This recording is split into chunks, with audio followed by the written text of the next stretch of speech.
song?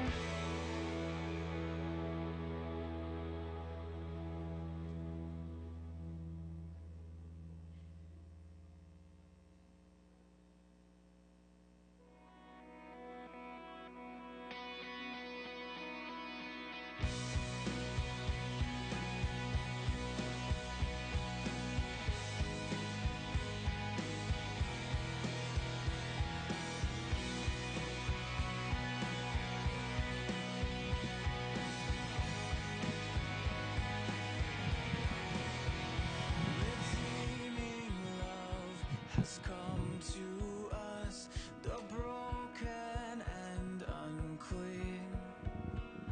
The blood of Christ, the risen one, has rescued and redeemed. Your steadfast love is keeping us. Your love, oh God, has awakened us. Oh, love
All right, I think Gaylyn is ready. She came looking down there like, come on, y'all. I'm just kidding.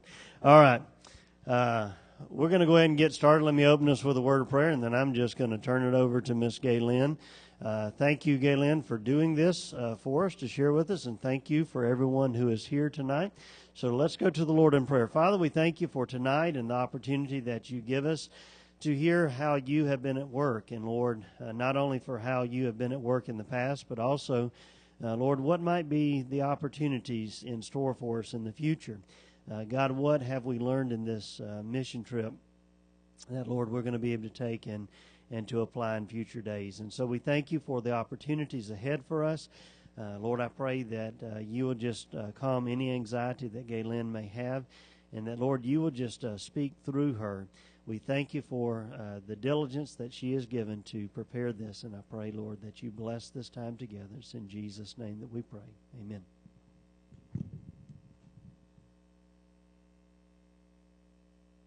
All right, so we'll go ahead and get started because I have a lot of photos I want to show you.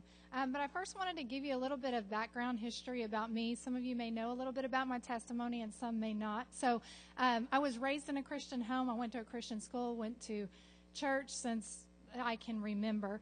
But at a very young age, my parents and the school that I was in and the church that I was in really supported missions, and they really instilled that in all of the youth.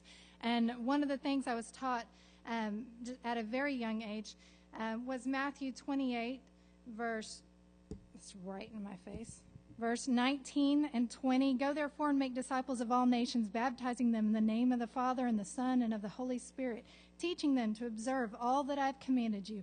And behold, I am with you always to the end of the age. So I can remember about 8th grade was the first time that I went on a mission trip. And about, I would say every year after that, at least every year all the way through high school, we went on a mission trip. It was a very big turning point, I would say, in my life. Really became involved and really began to recognize the need to witness to other people and just to be aware of the different cultures outside of the American way. And so it really opened my eyes, and as a young child, I remember that. And throughout college, I also participated in many mission trips, about until I got married and had kids, and then your life changes, right? So you can't really do that anymore. And so we've really got to the point where but I've always loved missions, even through that. When I hear somebody speak about a mission trip, my heart starts beating, I start getting sweaty palms, and it just excites me. So missions has really been special to me. So this past year, Russell and I were able to go to Haiti. That was kind of the, I guess, jump start again of my ability to serve in the mission field again. I really, if God ever called me to move to another country, I would be okay with that. But Russell would not. So thank goodness, God gave me Russell to keep me grounded, right? So just so you know, yeah. He's kind of balancing us. Yeah, he uses us to balance each other. So no pressure. Yeah, so anyways, there's also something else I just wanted to share with you for all of you parents who may be hearing about a mission trip coming up for the youth, and you may be scared to death to let your child go on that, and I can understand that to a degree. But kind of. I really want my kids. I want to take them right now to Africa or to Haiti or somewhere. So I kind of understand the fear there, but I also wanted to encourage you with something I learned at a very young age also. Going into another culture, even as a youth, was a little bit scary. And so these are some of the things that my school and my church and my parents instilled in me. And Matthew 6, it's verse 25 through 30, but I'm just going to read a portion of that, starting in verse 25. Therefore I tell you, do not be anxious about your life, what you will eat or what you will drink, nor about your body, what you will put on. Is not life more than food, and the body more than clothing? And then skip down to verse 30. But if God so clothes the grass of the field, which today is alive and tomorrow is thrown into the oven, will he not much more clothe you? O you of little faith, therefore do not be anxious. And that has always stuck with me. Every breath I take, every breath you take, my ability to just speak right now is a gift from God. God knows the moment my life is going to end. He knows if is he going to take my life in Africa? Is he going to take it on the way to Haiti? Is he going to take it here in a car wreck and some sort of disaster? God has my days numbered, and I have to be faithful enough to do what he's called me to do, and knowing that my trust is in his sovereignty. He is a sovereign God, and he nothing's going to take him by surprise. He knows what's going to happen, and so I have to put the fear aside in order to do God's work, because he gave me a command. He said, go into all the world, into all the nations. They have to hear before the end can come. Somebody's got to do that work. And so that's just something that I've always been passionate about. But we will not, obviously, would never try to, Russell and I would never try to encourage your children to go after you say no. So just know that. If you say no, we support you. So, but I do want y'all to consider what missions work does for a youth and what it did for me. So when this opportunity came up, you know I'm a nurse. Most of you know that. So the opportunity to put missions together with medical needs, that is just, it's like my excitement on steroids. So really excited about that. Lori came. She really wanted to do, she really felt like God is impressing upon her to bring in medical missions teams. And I'm going to just give you a little bit of history about Africa, just so you know what you're going to be looking at. The average income is $309 a year. The life expectancy is about 46 years. So you live about 46 years old on average.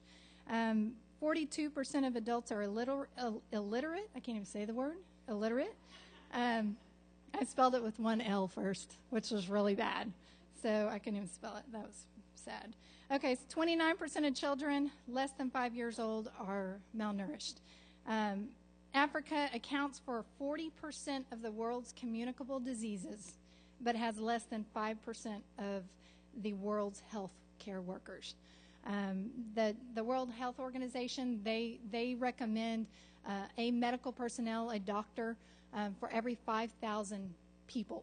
Okay, Africa, West Africa in particular, there's one medical professional for 10 to 12,000 people. So they don't have access to a lot of health care. And the health care they have access to, you'll see in a minute. Okay, the standard is much lower than what you'll see here in America. But so I'm going to go ahead and start and go through these slides, and we'll get to the medical portion. I kind of struggled with how to present this to you, because we went to 4 villages, saw 3 different clinics, and so I could do kind of the agriculture and give you the theme of Africa and what it looks like in the villages, and then I can give you the clinics. I could separate it like that, or I could just give it to you like it was given to me, and that's what I've chosen to do. So you're going to see that I'll go from village to village, and this is what I saw in each village, and this is what I saw in this clinic versus this clinic. So that's how we're going to go. So the first thing is a passport. Y'all know that my trip was a little bit up in the air at the beginning. I was supposed to fly out on Saturday. My passport was stuck in Washington, D.C. in the Snowmageddon is what they called it. It was the most snow that they've had in centuries. Not centuries, probably decades. We'll say decades. I can't remember. I think they said 30 years. But it was a lot of snow. And so it was stuck in the Malian embassy.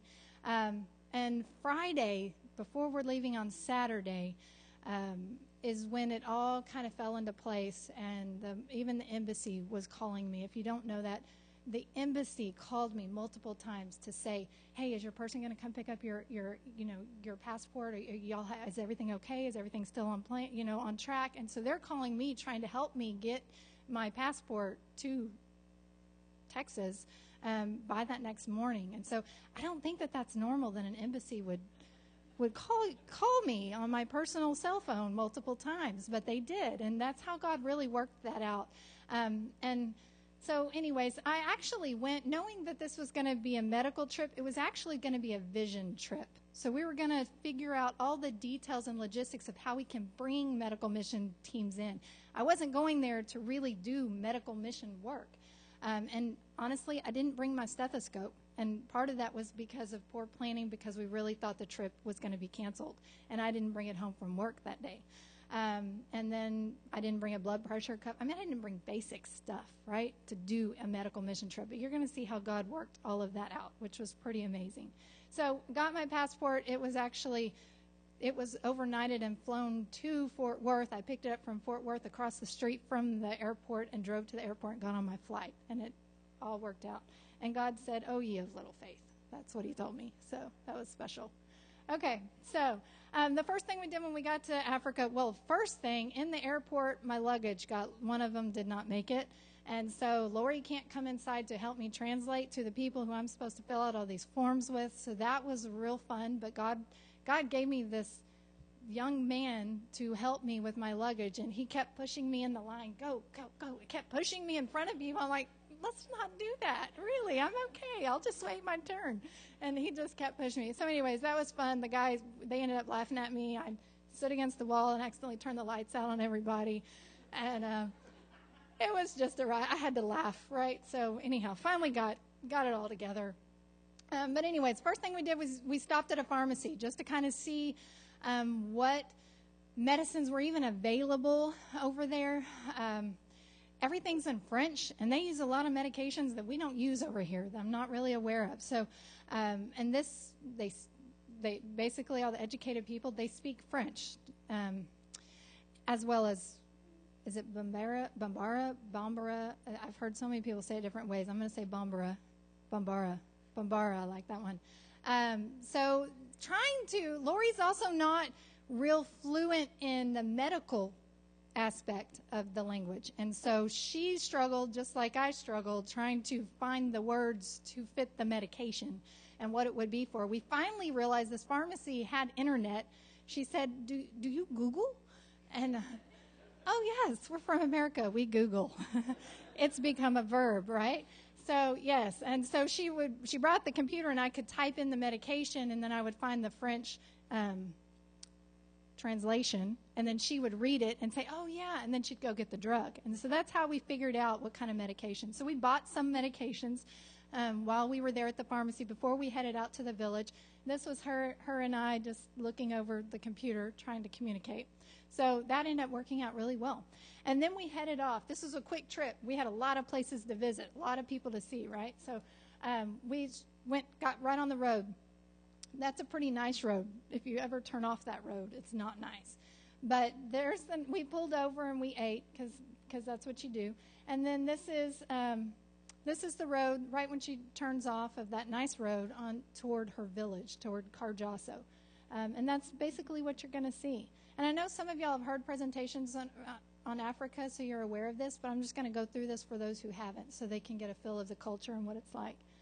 There's a cashew nut that grows on this apple sort of thing. It's the juiciest fruit ever, but the moment you take a bite of it, it sucks every ounce of moisture out, and you can't, like your lips curl up, and you can't even talk for a minute, right? It's the weirdest thing. So, but it tastes good also, so you want to eat it again, but you don't because you can't even bite, and nothing works anymore.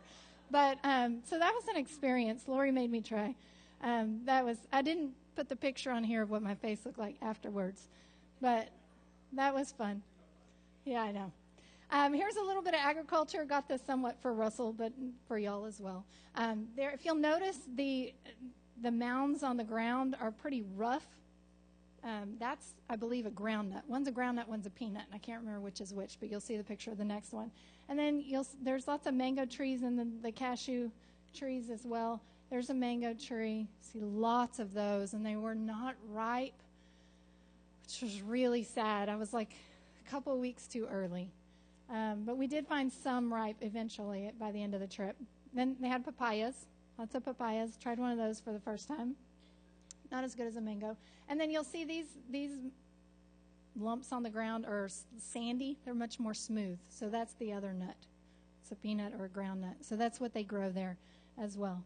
So this is pretty much what the terrain looked like in West Africa, which could be my backyard, is my backyard basically. Very dry. It's very Texas-ish right there. And this is the road. Our truck actually went through there in some way. So there's a road there. These are the different villages that you'll see as you're driving through. Lots of villages. They all look like that. The round buildings are storage buildings, and then the rectangles are going to be the homes. And you'll notice some of them have the thatched roofs and some have tin. I'll show you that in a minute. Here's more of the road. I just wanted you to enjoy what I enjoyed. Lots of buildings where people were just sitting outside talking. Very relational group, like I know you've heard that. They just sit around and they talk. Lots of talking. This is some more, I believe this was cotton underneath there. So that's how they store it. This was nice. This was the dish rack. So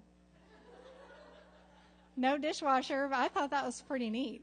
So I'm thinking of doing that. Then here is a tailor, sewing.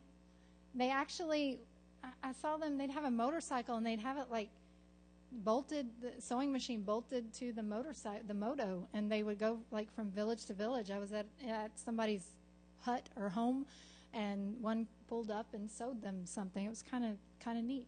It was a sewing machine on wheels. Then you'll see different people washing clothes in whatever body of water they can find. This was a couple of kids who were scared to death of the two white ladies in the truck, and they took off running, and that poor little boy lost all of his water, and then he turned around with this bowl upside down. We felt really bad, but it was a cool picture. These are ladies. They do this sun up to sundown. They're pounding their millet, okay? And you see all the bowls to the left. That's where the lady with the bowl, she'll throw that up in the air, and the wind would throw the chaff away from the seed, or the grain. So that was really neat. Got to sit and watch them for a little bit. And then for those who've been, this is the monkey tied to the tree. Really not sure how he hasn't hung himself. That's pretty amazing because he climbs all over that tree with that rope around his waist. And he doesn't like you to get very close. This is just a typical building. This is the structure. You'll see the mud bricks and pieces of whatever they can find holding the roofs down and the sticks holding the roofs up. Pretty neat. This is a mosque there, and here's another one. So the homes are pretty rugged, but they have some pretty nice mosques. So the Muslims they put a lot of money into making sure they've got a nice place to worship. So that really affected me for some reason to see such a nice building next to what they're living in.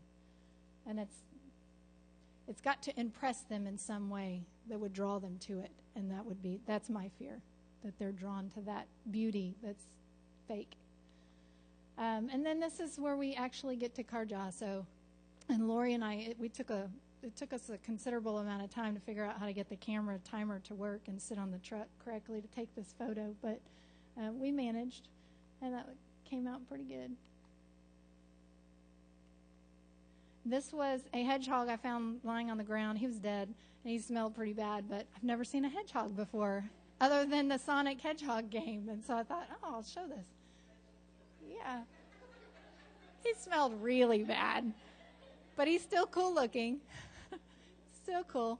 And then these are children. This is one of the things that Lori really wanted me to spend a little bit of time on and just teach y'all, because from the time she went there, the culture was very much not a kid zone. It was not. And I was taught that. I've heard that since she's been over there and taught that in training.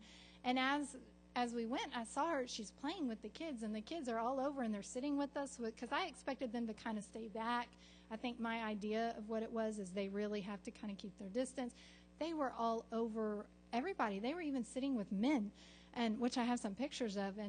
And so I didn't expect that, and I kind of asked her about it, and she said actually she's been able, I don't know if the culture has changed or she's trusted more. I don't know, so it doesn't look as bad for her to do this, but she pays a lot more attention to the children, and she wanted people to know that when you come over, you're going to be able to play with children now, and you're going to be able to do stories with children, and you're going to be able to maybe act out a Bible story for children. And so it doesn't have to be mainly adults. And so she said, go back and tell them. And so that's what I wanted to show you. And I've got a few pictures of her doing this, all of us. This is the typical sitting around the bowl of tow, and there's the sauce sitting next to it. And that's just that Play-Doh that you scoop up and dip a little in the sauce, and then you eat. The ladies there. And that little baby is the cutest ever. I wish I could have taken her home. And so for all of you who think your toys are boring, there is your tire with a stick. And that's all they really have. So be thankful for all the toys you have. But they have a lot of fun with that tire, I will say. I tried it. It was fun. So there's your tire. This is Lori's house in her village. Her house is, it's got the cement on it. So where everybody else is going to be the mud bricks, she has spent some money to make her house a little more manageable, livable, because it is hard to adapt going from America to a culture like that. Sometimes you got to still have a few things that make you feel comfortable there, and this helps her feel safe. And so she's got to have some of that as well. So her house is significantly better than the others. It actually has a cement floor as well. And then you'll walk along this path, and that's the outhouse right back there. And so this is where we stayed. This was the path. They had just built this for her, like it had just dried. And this was, I guess, when it's rainy, it gets really muddy, and she has to walk in the mud from her house to the bathroom and back. And so they made her a little sidewalk. And this is her dancing on her sidewalk, her brand new sidewalk, and dancing with the kids, all the kids.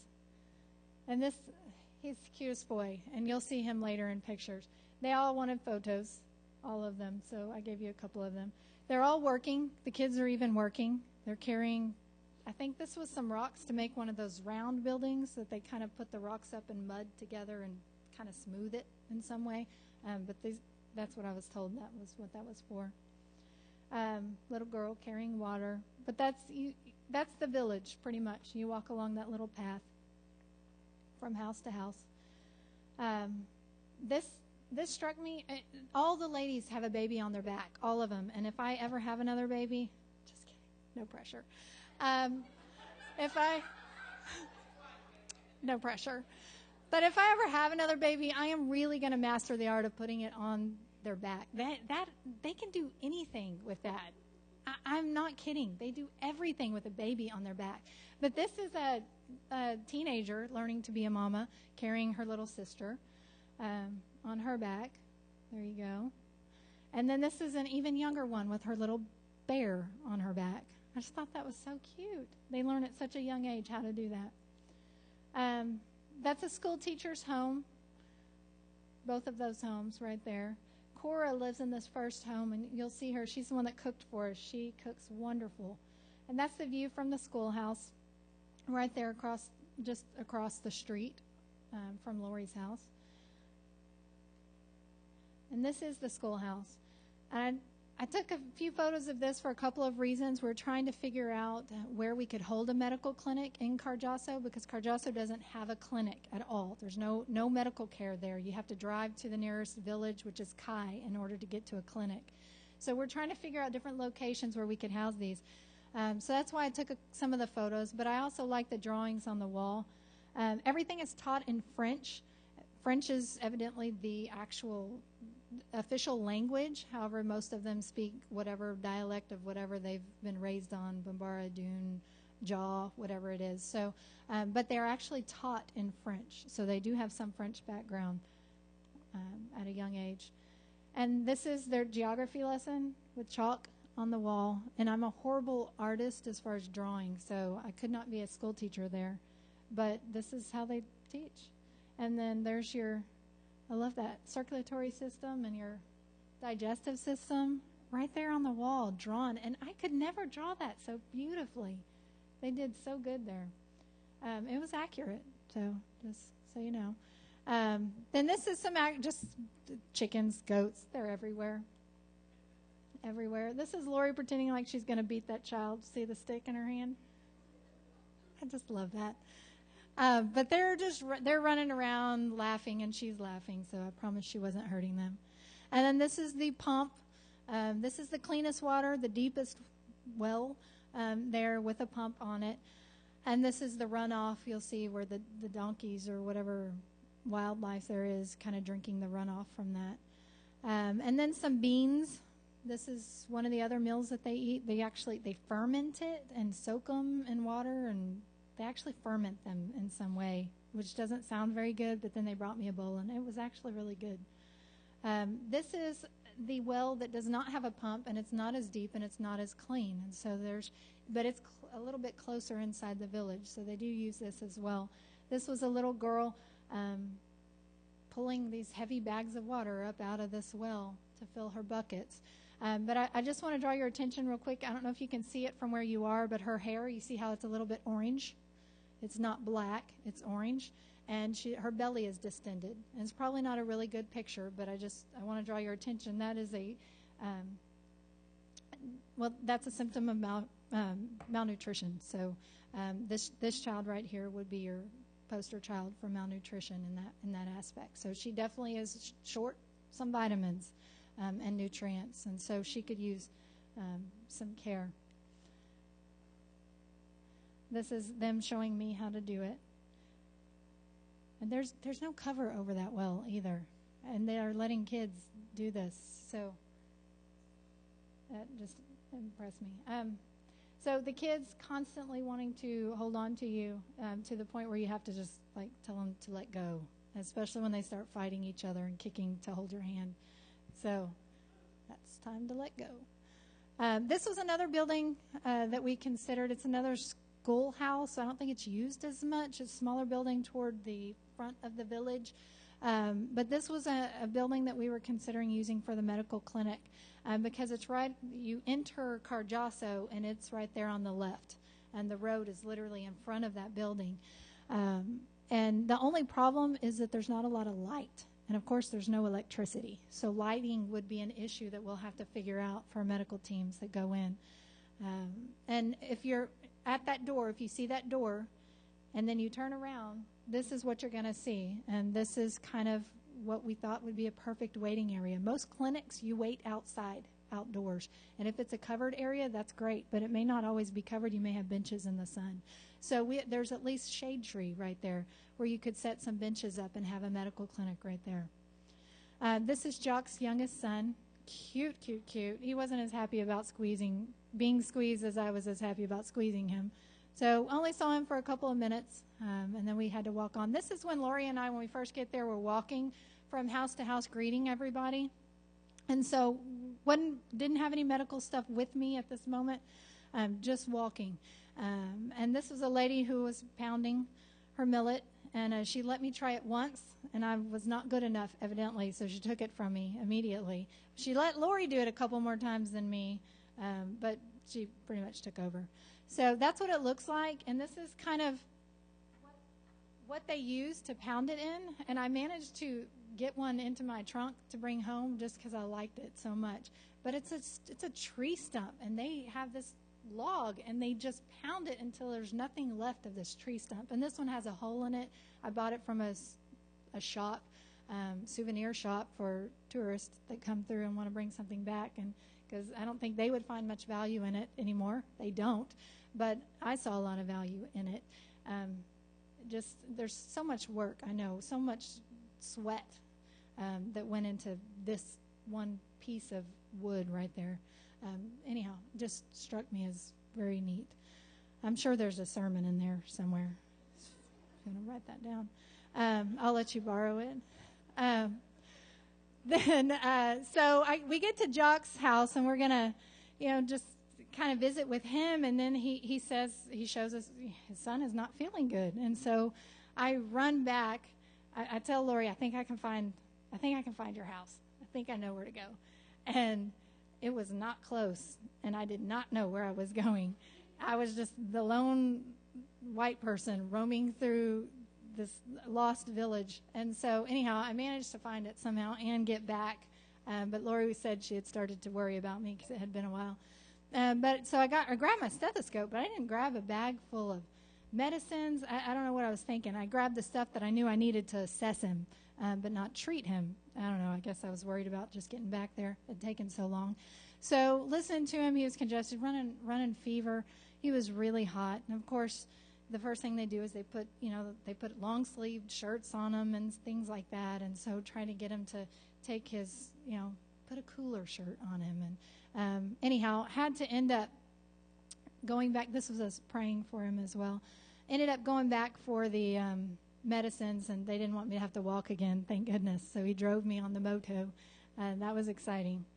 It was a little scary a couple times, but it was exciting. So anyhow, was able to get him some antibiotics. He was really congested and had been for about a week, running high fevers, coughing, that sort of thing. So some Tylenol, some antibiotics, and he was actually feeling much better that next morning. And Jock brought a chicken to us to eat as a gift, a thank you gift. This is some peppers. It was very odd, never seen anything like it. They dry them out so that they look like this, and then they use them to cook. So some seasoning. This is some sort of, I don't know, it grows on the top of a tree. Jock didn't really know the name of it. Lori had never seen it before, but Jock opened some of them, and there's this white, just wonderful little smushy fruit in the middle of it, kind of like a raw coconut. And when I said it's kind of like a raw coconut, he said, yeah, cocoa. So it had some sort of cocoa name to it, but we could never figure it out. But that's what that was. That was really good. And the kids were all fighting for them. So we went on, we walked to another, and by this time I had all my bag, all the medications I had brought and those sort of things. Which, by the way, I did not tell you. When I got there, another team that Lori had met with, I guess a couple weeks before I got there, or a lady that brings in medical mission teams, they gave us a whole bunch of medications that were going to expire. So she gave them for us to use. So when I got there, there was a lot of medications that I didn't have to buy, lots of antibiotics.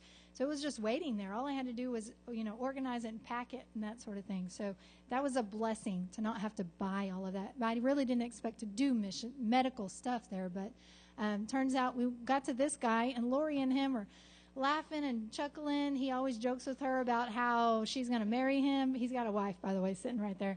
They're going to get married, and so it's this big joke between them two. And anyhow, he went to shake hands, and she said, "Don't shake his hand, just grab his wrist, because his hand is hurt." And so I did that, and when I did that, it smelled. And so I looked at it, and he had a huge infected wound on his. I know Russell's making faces. I don't know if I should. I don't have a nurse. I don't have a filter for this, so if it's too much, just don't listen. But I started to clean it because it really needed some cleaning. It's got dirt all on it. It's gross. Green. It's big and swollen, and so I told them to go get me some of the pump water. I didn't want the other water, so they had to walk farther. But I wanted the pump water, and I had some antibacterial soap because that's all we had. And the medical teams that go, I'll let you know about that, why she doesn't really want saline and things that you can't get there. If they can't get it and use it, she doesn't want us to treat them with it, because then they'll think it's something they'll never be able to do unless there's somebody here to help them. And she wants them to be able to do these things on their own. So that was something I had to learn as well. So antibacterial soap, and I start squeezing that, and there was so much good stuff coming out of that. So we named him Stinky Finger, and that was what we call him for the rest of the trip. We need to go check on Stinky Finger. I don't know why, but that's what that stuck. And so we would all joke, and him as well. And so he had a great attitude, and it was great.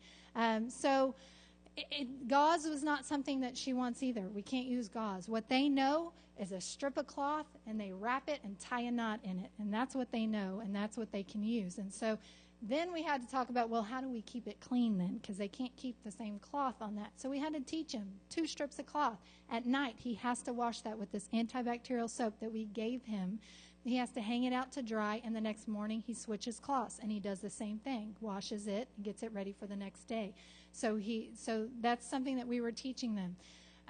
Gave him antibiotics, that sort of thing. So got him all dressed up, cleaned up, got some antibiotic ointment on him and some heavy-duty antibiotics as well, and then moved on to the next house. And this is the fetish where they bring sacrifices to appease the spirits. So I know that you've talked about this before, so everybody's pretty much aware of that. So that's a useless formation right there, but they put some belief and faith in it. This is, well, you see Jock's son. They did change him into a vest, so he has something cooler on. He's still not feeling real well. We had just given him some medicine, but they're walking with us from house to house. And then the kids, again, they just clobber you. This is a little girl, very, very sweet.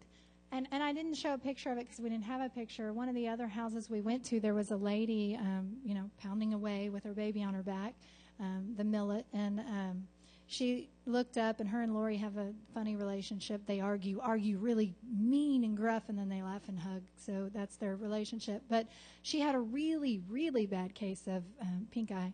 But I didn't have any antibiotic drops at all. So I told her basically, I'm sorry, I don't have anything. You're going to need to go to the clinic because it was really bothering her, and it was bad. So she did need to. So that was the other thing, which I'll complete that story in a minute. This was a little girl. You'll notice her hair is also orange. She's somewhat lethargic while the other kids are playing, and she's got the distended belly. While other kids are playing, she's just laying there, not really doing anything. Very sad. Sorry. She actually was malnourished as well, very severely malnourished, and it was beginning to affect. She was dehydrated.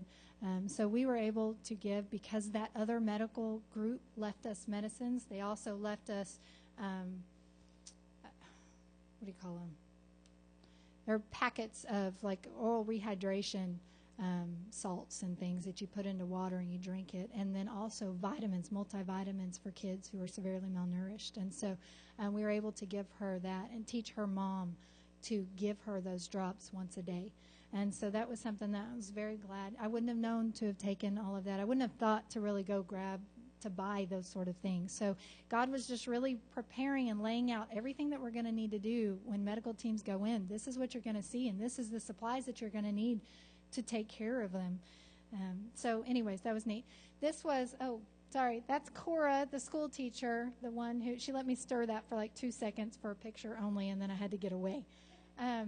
This is outside, and it's just an open fire. They sit their pot on this metal plate, and then underneath it is fire. And the way that you turn up the temperature or turn it down, like our stove knobs, it's the wood. It's long sticks of wood, and you pull the wood out a little, or you push it in. When you push it in, it gets hotter. When you pull it out, it gets cooler. So that's how they monitor the temperature on their outdoor cooking. So it's pretty neat. Ready to go camping. Okay, so this is us eating. There's waraba. And those were the beans somebody brought. And that was very good. And this is the next morning. And this is nice. All the kids are in school, and then all of a sudden they have a break, and all you see is this rush of kids, and they go and they line up right there along the brush, and then they all pee right there. It's like it's the pee break out in the open. I don't know why that was so funny to me. So I took a picture of them peeing. So anyways, so we're about to go walking again, and just to kind of check on everybody. And Jock, about this time, has brought me a chicken as well. And so we're going to get to cook it for lunch.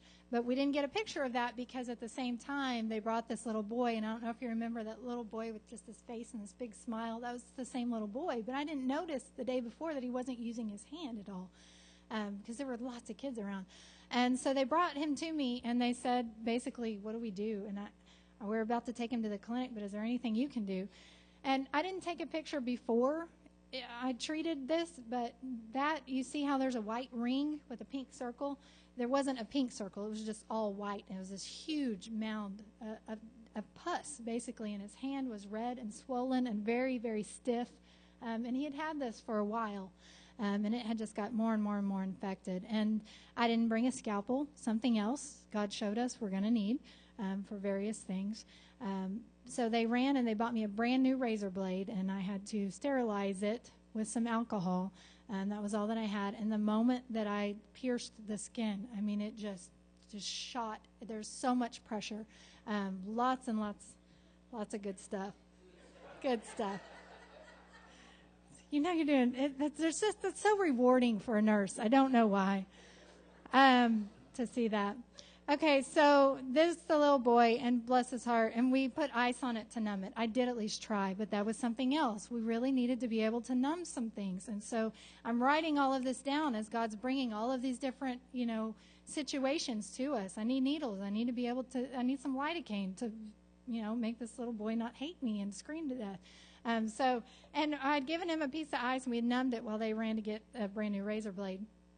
And so when they came back with the razor blade, I handed the ice to some other little boy, and he couldn't understand what I said, but I said, here, you can just throw that away, whatever.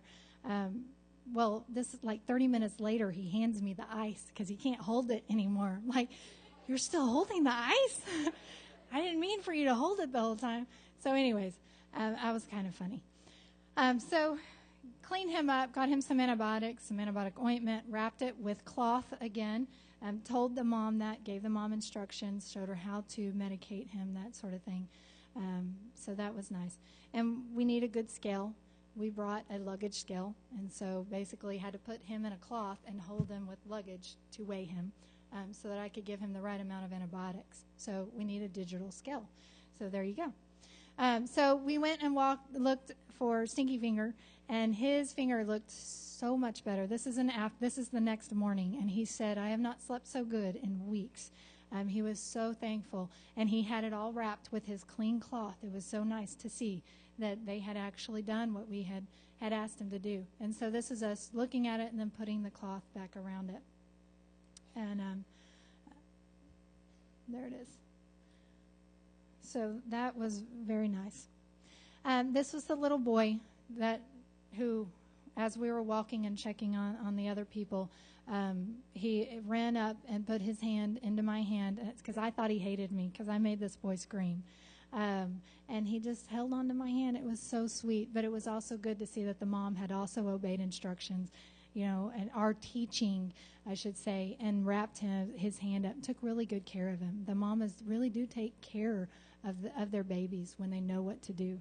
So that was very promising for me, knowing that if I go in there with a medical team and I give them instructions on how to care for something, they can actually do it. They are smart enough to do it. So we can't look at the way they live and choose to live at times and think that they're somehow maybe not as smart as us, because they are. They're very intelligent people, very, very intelligent. And I could go into that a whole lot deeper, but I won't for sake of time. So this was a little girl that they brought to me. You can't really see her legs there, but there you can. Right before we were going to leave. And I didn't have any medicines for this, really didn't know what to do with this. They called it Kaba. That's not a medical term in any Google. So I've Googled it, and it's not there. And it's not in the African medical things either, the books. So we decided to take her to the clinic in Kai. So we loaded up and went to the clinic, and this is a picture of the pharmacy and the clinic. And this was really neat how God put this together, because Lori and I were trying to figure out how we were going to go to the clinic and not seem odd that we're going to walk in and look at what you're doing, these Americans coming in to kind of spy on you or whatever. We really wanted some way to talk with them. So this was a perfect opportunity for us to bring this child and say, look, we don't know what to do with her. Can you help us? And hey, by the way, can you show us your clinic? Kind of let us see things. And so that was really neat. And this was just some nutrition drawings. You'll notice there's lots of trash just laying everywhere. This is your delivery table if you're going to have a baby. Yep, right there. There's your water, your running water in a bucket. That's your running water. There were lots of instruments just lying around, used rooms. That's your typical hospital room. At the clinic, they just keep people in there after they have a baby and keep them for 6 hours, or if they need to lay down and get some IV fluid for rehydration, that's where you would lay. There's a lady getting some LR. There's a baby. The mama was having some problems. There's the mama. And this is a brand newborn baby. Just had that baby. So they stay for 6 hours and then they go. This is the incinerator, or this is the sterilizer. I went over there and I thought, oh, yes, they're sterilizing all these instruments. And I went to look inside of it, and there were cobwebs all over the door. They don't open it. They don't use it, evidently. So there's the little girl being treated while the doctor is showing us around. That's the treatment table for everybody, and that's like a vinyl wallpaper that they cover it with, I guess, so they can clean it. Yeah, it's not clean, but that's what they have. There's Lori playing with the toy. We're back at the clinic now, playing with the toys. There's the chicken that Jock had brought that morning, so we get to eat that for lunch. Cora had prepared us an awesome meal. That was so good. The food was really good. The toe was not so good, but it was day old. It was day old toe, cold in the side of the room. Somebody just took me into their house and said, "Here, try this," and it was like yesterday's toe. It was as good as that sounded. She got loads of pictures of me eating. I don't know why she wanted that, so I threw one in there for you. And there we are, eating again. There's Cora, the school teacher, and the Waraba. That was really good. And the kids are so resourceful. This is a mosquito net they managed to make a soccer goal out of. I thought that was pretty ingenious. And then there's your typical soccer field with the sticks for the goals. You can't see it, but in the far back, there's another one. There's your gas station. See all the little bottles right there? That's all your gasoline you get to choose. There are different colors, too, and I'm not real sure why. But every bottle's a little different color. And that motorcycle had pulled in, and he was getting some gasoline. This is the market. Now we're back in Sikaso, and I have 7 minutes. So we're back in Cardoso, and we're just going through the market. There's your meat. See that? You want to take some of that home? Lots of fabric, and I have some here. I can't think of what I'm going to do with it, but I got lots of fabric if anybody has any ideas. Beautiful fabric. There's some people making their bricks, the mud bricks. This was the road. Now we are headed back. We're headed to Cora now to see the Friends of Cora clinic, Friends of Cora, Church of Cora. They've joined in, and they have a clinic. So we're driving out to stay there with Mama Gila, who I expected to be a lady. Mama is not a lady. It's a man. So that was that. I really did not realize that. I don't know why. I missed that in the training somewhere. Anyways, got to improve that training. Anyways, so we're driving through this little creek, and they're washing their clothes in it, just happy as ever. And then here's where they dry them. There's the dryer, kind of like the dish rack.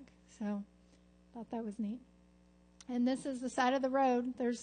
That's half of a cow right there, and the chickens are standing on it, eating it. And people you drive up and say you want some, and they have this big axe, and they just cut you off a piece, and then you ride away with your meat on a string. It's hanging from his handlebars right there. Yeah. So that's Mama Gila on the left. He's not a lady. And he is really, really nice. He knows lots of languages. He works with Bart and Jacqueline and translating the Bible. You'll see his office in just a minute. So this is their cameras. I wanted a new camera before I went, so I threw this in for Russell because when I got there, their cameras were nicer than mine. He wouldn't give me a camera. And so I said, wait, can y'all hold your camera up and let me take a picture of your cameras right now for my husband? So anyhow, in the middle of nowhere, no electricity, and look at those cameras. Okay, so these are some of Mama's kids, really sweet, cute kids. This Cora, the village in Cora, was more relaxed than Cardoso. I really love Cardoso.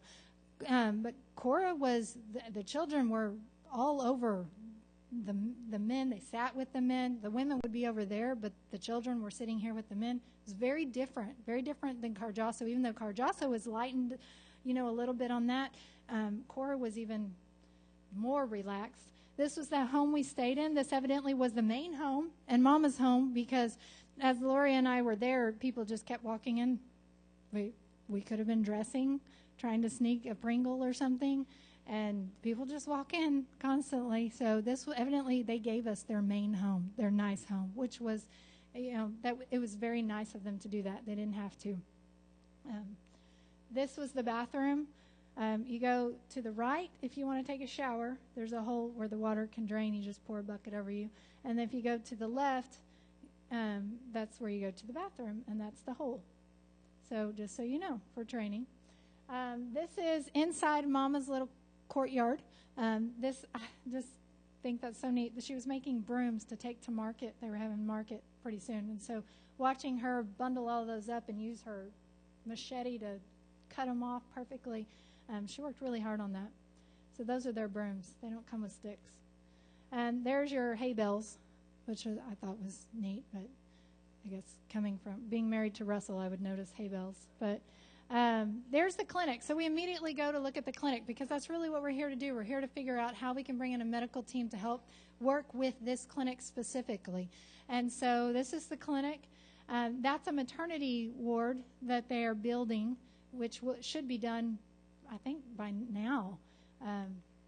There's the pharmacy.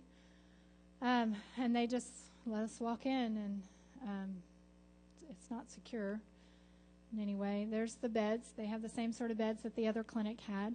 That's the treatment table, so all the dirty stuff just goes in the hole. That's the wallpaper. That's the best exam table that I've seen in Africa yet. That was a nice one. Somebody had brought that. I like the stool to get up onto it. That's handmade. That's the best scale. Digital would be much better. That's going to be hard to get kilos for a kid's weight for antibiotics. Or not as accurate, I wouldn't think. But anyways, that's the doctor. That's the water, your running water right there, and the runs when you pour it, tilt it. Then there's all the equipment just sitting on the ground. There's the sticks to hold up the ceiling because they're about to pour cement. That's how they do that. Thought that was really neat. This is your typical village, rectangle. This is the Church of Korah, which is who we would partner with. So he wanted to give us a little tour of that. We got to go. That's the Sunday school room. Then we got to go into the church building. This is his little daughter. She followed him everywhere. I don't know if she was the special child or what, because she got to do everything with her daddy. She was very sweet and cute. There's some musical instruments. There's some wiring. Where's Billy? Okay, hold on, Billy. Wait for it. That's nice, right? There's you some wiring. They need you. So there's your sound system, Charlie. There you go. Yeah, and that's what it runs off of, your little battery. So all of it. This is his office where he helps translate the Bible. This is the big room, and I'm going to have to finish because we only have 1 minute.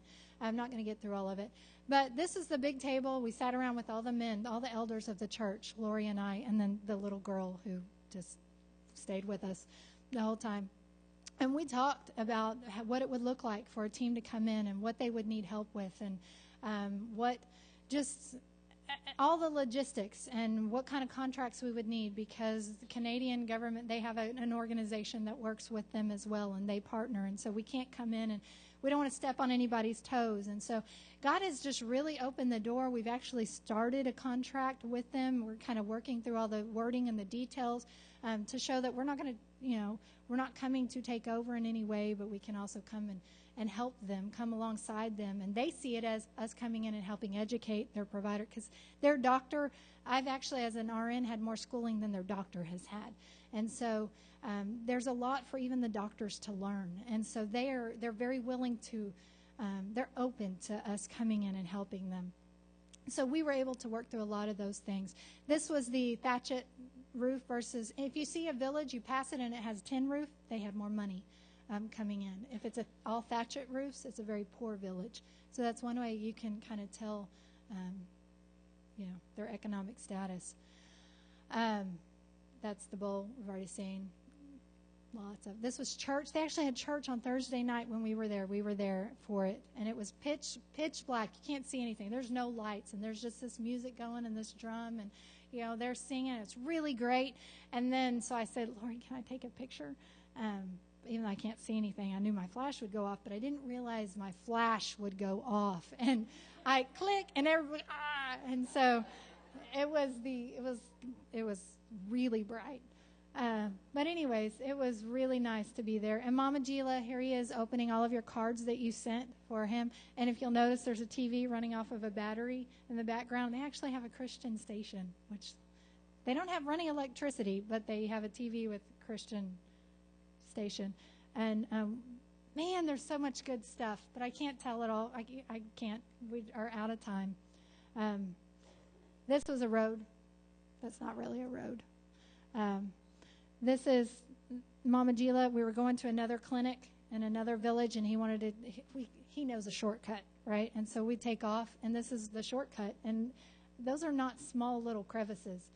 We're taking our truck, and Lori keeps telling him, "This is the only truck I have, Mama. This is the only truck I have." And he keeps saying, "It'll be okay, Lori. It'll be okay. It will be okay." And so there's the bridge. I thought that was. We did not take that bridge. We went beside the bridge. Right here. This is where we finally had to stop and get directions because Mama got lost. And thankfully, he was not too much of a man to stop and ask for directions. So that was, thank goodness, because we got back on track. And we got to do some medical clinic at the church in Nimbugu. That was the village we were in. We met with the doctors at the clinic in Nimbugu. They really wanted us to come in. It was a government-owned clinic. The clinic was huge. It was huge. And they really had, their equipment was broken. They really just wanted us to bring them new equipment. They didn't really need the help. They had lots of staff. They had probably 3 doctors and 6 aides, nurses, that were there helping, and lines of people. I mean, there was a lot of people at this clinic. It was big, but they really just, we both left there knowing that we weren't called to Nimbugu's clinic, but we were called to Karjaso and Cora. And God really solidified that for both of us separately. And then when we met and talked about it, we both had the same feeling. So that was really good. God did that for us. And this was the drive back where he said, "I actually know an even shorter way." And somehow the shorter the path, the smaller the path. And so that's like bicycle trails. And we're trying to fit through the trees. And it wasn't always good. And then they gave me a chicken. I'm almost done, by the way. I'm speeding up.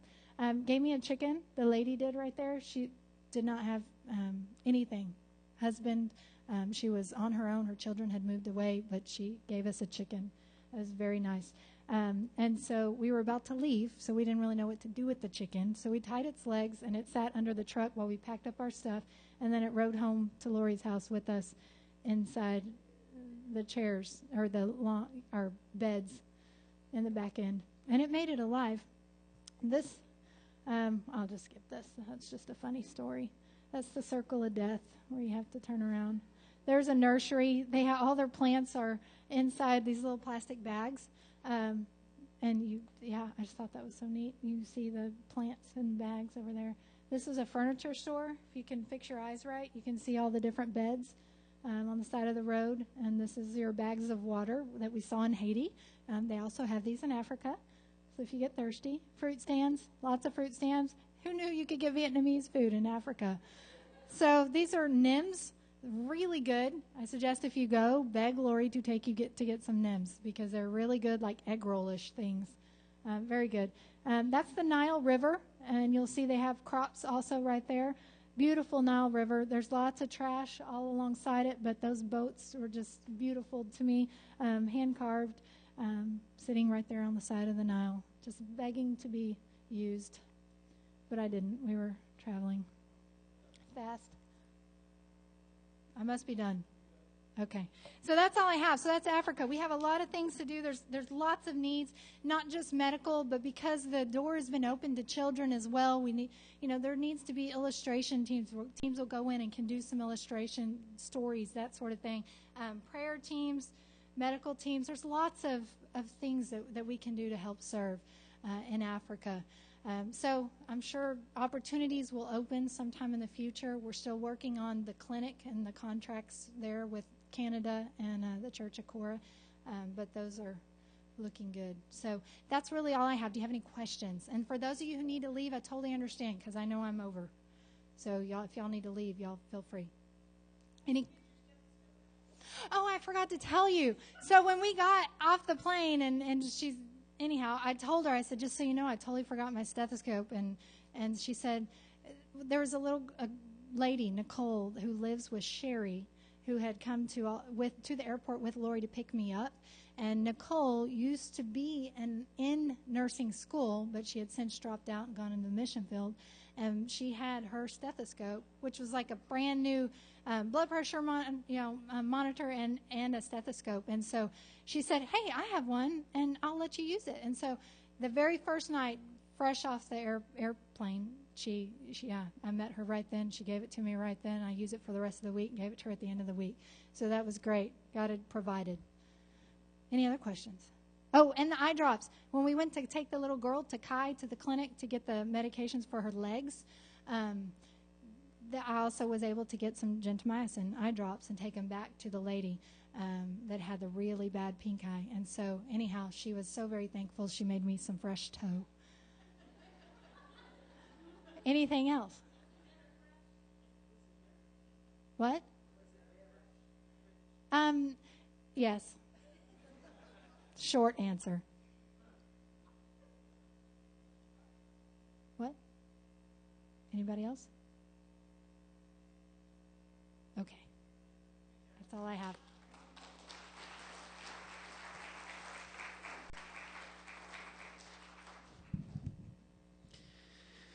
Well, in short, Galen went for a vision trip, and there are ways in which God has answered what the future is going to look like, preparations and things that need to be done in order for us to get over there and do the things yet to be done. And so you be in prayer about those things. Lori is going to be home in May for just a brief amount of time. But you know how to communicate with her. But we are going to be looking at the opportunities for future teams to go in. And as Galen said, God just really showed a number of different new opportunities, I guess you would say, of what God does have ahead. And so let's pray. And then I know Russell is going to be doing Easter choir practice in here. And then everybody else is welcome to hang out there or head home or whatever. All right.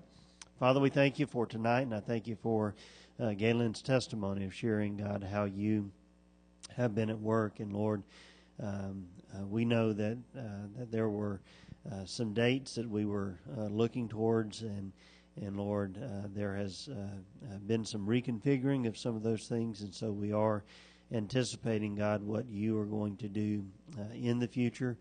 We know that you have given to us a vision for medical, what that's going to look like and how that will be accomplished in the future.